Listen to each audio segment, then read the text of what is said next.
자, 오늘은 우리가 군주론이라는 작품을 배워볼 건데요. 사실 이거는 우리 이제 고전 서적으로 유명하죠. 그래서 약간 뭐 교양서적으로 사람도 굉장히 많이 읽는 책 중에 하나고요. 꼭 이게 뭐 천재 독서 교과서뿐만 아니라 뭐 지학사 독서에도 있고 또 다른 데서도 많이 응용을 하는 이제 그런 글이에요. 자, 이 글은 일단 마키아벨리라는 사람이 쓴 군주가 가져야 될 덕목, 자질 같은 것을 모아놓은 논설문이라고 보면 될 것 같아요. 그러니까 마키아벨리가 생각하는 군주의 가치관을 싹 모아놓은 책인 거죠. 그중에 우리는 아주 일부를 이제 읽는 거고요. 논설문이다 보니까 본인이 어떻게 좀 주장하고자 하는 설득하고자 하는 내용이 있겠죠. 설득적인 그리고 이제 이것은 당대 이탈리아 현실에 맞춰서 적은 거이기 때문에 현실적이고 또 다양한 예를 들고 있어요. 그래서 예시를 들고 있다라고 볼 수 있겠죠. 자, 그랬을 때 이 마키아벨리는 군주라는 사람들은 대체 어떤 자질을 갖춰야 되냐 이런 이야기를 하고 있는데요. 그랬을 때 이 사람은 군주는 어떤 따뜻함보다는 뭔가 좀 두려움을 가진 존재여야 된다. 이 말을 계속 지속적으로 합니다.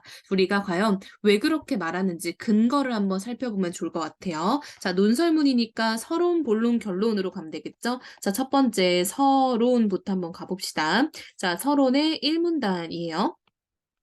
사랑을 느끼게 하는 것과 두려움을 느끼게 하는 것 중 어느 편이 더 나은가에 대해서는 논쟁이 있었습니다. 그러니까 한마디로 이 마키아벨리가 이야기하기 전부터 늘 논쟁이었다라는 거죠. 자, 뭐랑 뭐가? 사랑을 느끼게 하는 것과 두려움을 느끼게 하는 것. 이 두 가지가 늘 부딪히는 소재다라는 거죠. 자, 제 견해는 사랑도 느끼게 하고 동시에 두려움도 느끼게 하는 것이 바람직하다는 것입니다. 일단 이렇게 생각은 한대요. 그쵸? 그러나 동시에 둘 다 얻는 것이 어렵기 때문에 굳이 둘 중 하나를 선택해야 된다면 사랑을 느끼게 하는 것보다 두려움을 느끼게 하는 게 훨씬 더 안전하다라고 생각을 한대요. 자, 첫 번째 지금 보세요. 그러니까 둘 다 중요하대요. 한마디로 이거는 최선인 거야, 최선. 최선의 방법은 최선책은 바로 둘 다 가지고 있는 거라는 거죠. 즉 이 최선책이 이꼴 이상적인 모습이겠죠. 그쵸? 이상적인 어떤 정치의 모습인데요. 이것은 어렵대요. 그쵸? 자, 그렇다면 둘 중 하나를 선택해야 돼. 자, 차선책이라는 거죠. 자, 차선책은 즉 현실적인 정치겠죠. 자, 그랬을 때는 사랑보다는 두려움이 더 중요하다라는 거죠. 특이한 관점이죠.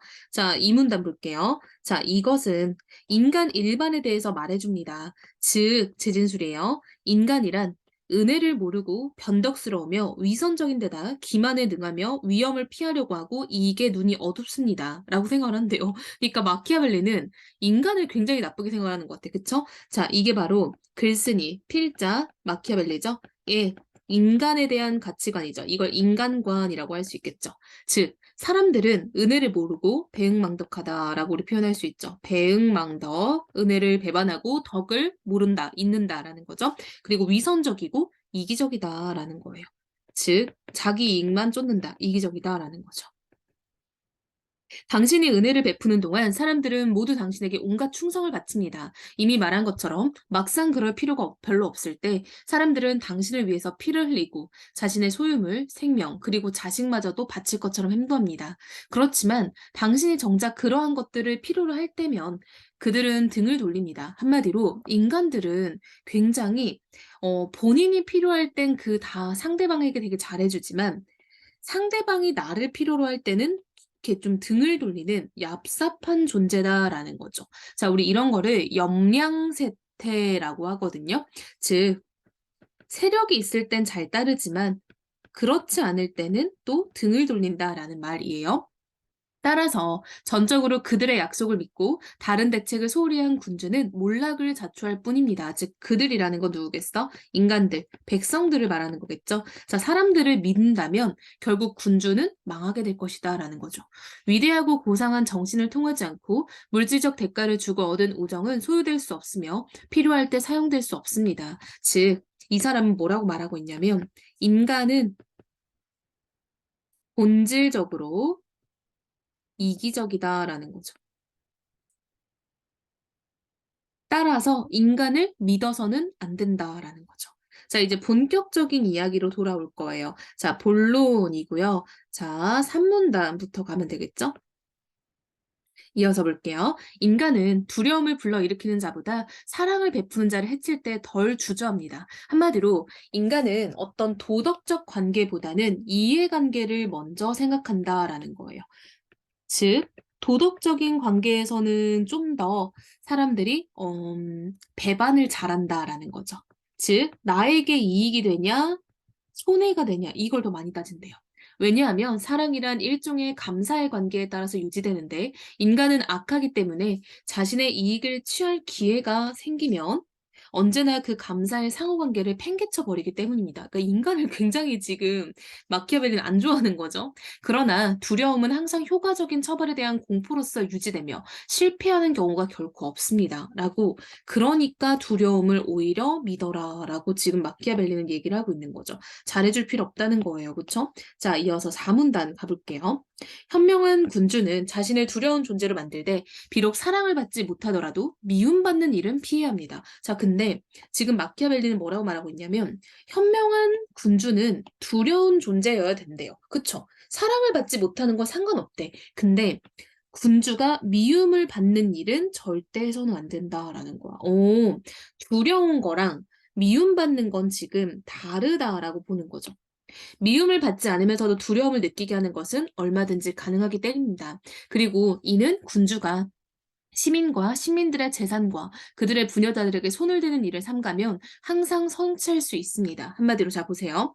자, 군주가 시민과 시민들의 재산 그리고 부녀자들 그들의 아내에게 손대지 않는다면 미움받는 일은 얼마든지 막을 수 있대요. 자, 한마디로 군주가 시민들의 재산, 부녀자들에게 손을 대면 미움받는다는 거죠.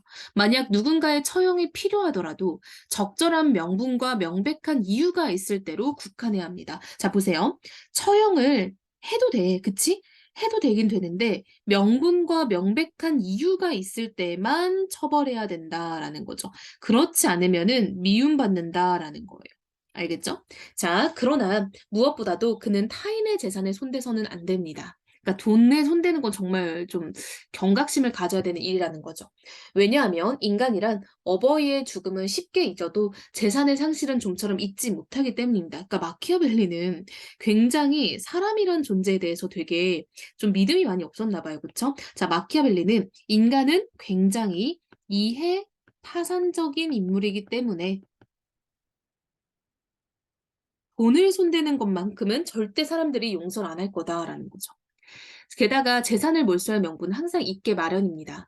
약탈을 일삼으며 살아가는 군주는 항상 타인의 재산을 빼앗을 핑계를 발견할 수 있습니다. 반면에 목숨을 앗을 이유나 핑계는 훨씬 더 드물고 또 쉽게 사라져 버립니다. 자, 그럼 여기서 하고자 하는 얘기는 뭐야? 두려워도 되지만 미움받는 사람은 되면 안 된다. 이 얘기를 지금 계속 길게 했고요. 그랬을 때 미움을 안 받으려면 남의 재산과 남의 아내에게 손대지 말라는 거죠. 그러나 군주는 자신의 군대를 통솔하고 많은 병력을 지휘할 때 잔인하다는 평판쯤은 개의치 않아야 합니다. 자, 보세요. 그러니까 한마디로 잔인하다, 두렵다라는 것은 상관없대요. 왜냐하면 군대란 그 지도자가 거칠다고 생각되지 않으면 군대의 단결을 유지하거나 군사작전에 적합하게 만반의 태세를 갖추지 못하기 때문입니다. 자, 왜 잔인해도 되냐면 결국 군대라는 곳은 그 통치자가 굉장히 좀 무섭고 잔인한 면이 있어야지 잘 굴러간다라고 지금 보는 거죠.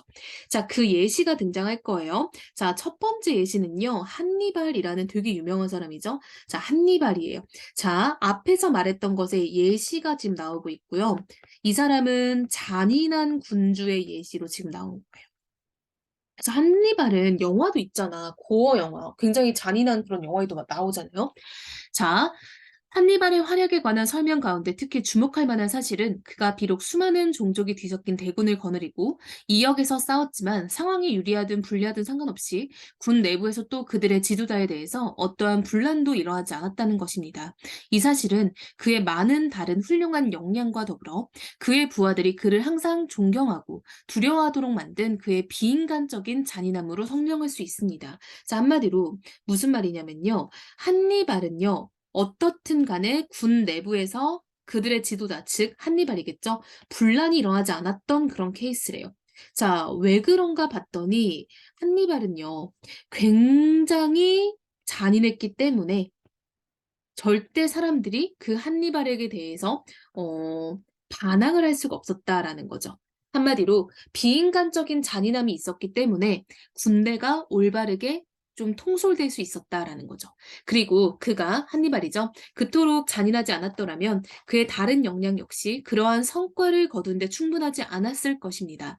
분별 없는 저술가들은 이러한 성공적인 행동을 찬양하면서도 그 성공의 주된 이유 뭐래요? 잔인함이죠. 잔인함을 비난하는 어리석음을 범하고 있대요. 자, 보니깐요. 분별 없는 저술가들 지금 딱 봐도 굉장히 태도가 안 좋죠. 한마디로 마키아벨리는 이러한 저술가들에 대해서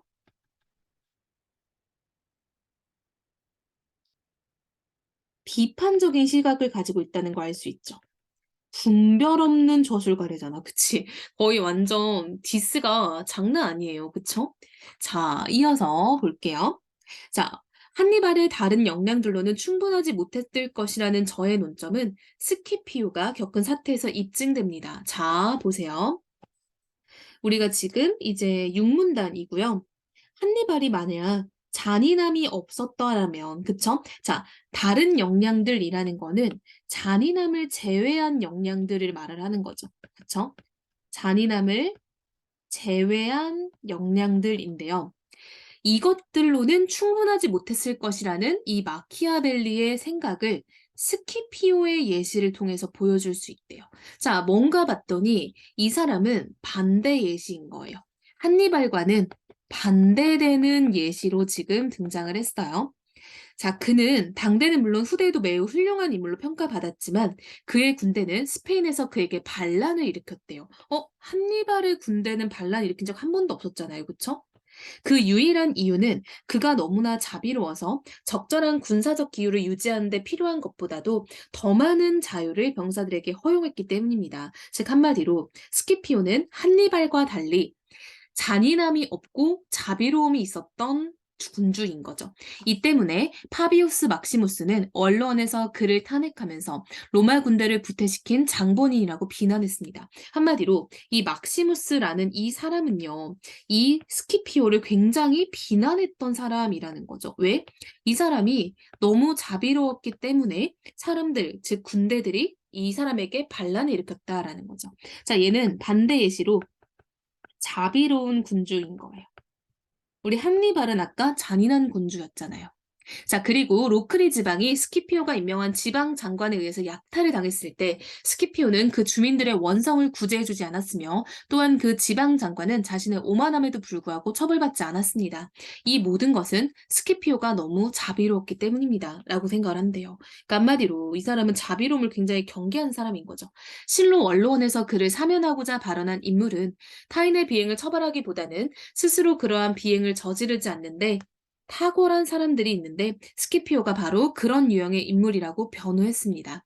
이러한 그의 군대 지휘 방식이 견제받지 않고 방임되었더라면 그 자신의 성격 때문에 스키피오의 명성과 영광은 빛이 발했을 것입니다. 그러나 그는 원로원의 통제 하에 있었기 때문에 이처럼 유행한 성품에 적절히 억제되었을 뿐만 아니라 나아가 그의 명성에 이바지했습니다. 자, 한마디로 마키아벨리는 뭐라 생각하냐면 스키피오가 너무 자비로운 군주인 거죠. 사실 스키피오는 너무 자비로워서 마키아벨리와 이 당시에 어떤 사람들이 봤을 때 굉장히 단점이 많은 그런 군주였다는 거죠. 근데 이것을 커버할 수 있었던 이유는 뭐냐면 당시에 원로원의 도움이 있었기 때문에 이 사람이 그나마 그 정도의 명맥을 유지할 수 있었던 것이다. 한마디로 스키피오가 그래도 잘 될 수 있었던 거는 그 사람이 자비로워서가 아니라 그 사람을 뒷받침해 주던 사람들이 있었기 때문이다라는 거예요. 자, 이어서 우리 7문단이고요. 자, 이 부분이 바로 결론 문단이에요. 자, 이제 끝부분입니다. 뭐라고 하는지 봅시다. 두려움을 느끼게 하는 것과 사랑을 느끼게 하는 것의 문제로 되돌아와서 다시 처음으로 돌아간 거죠. 저는 마키아벨리죠. 인간이란 즉 일반적인 백성인 거죠. 피지배 계층. 자신의 선택 여하에 따라서 사랑을 하지만 군주의 행위 여하에 따라서 군주에게 두려움을 느끼기 때문에 현명한 군주라면 타인의 선택보다는 자 타인의 선택은 뭐냐면요. 사랑받는 것을 말하는 거죠.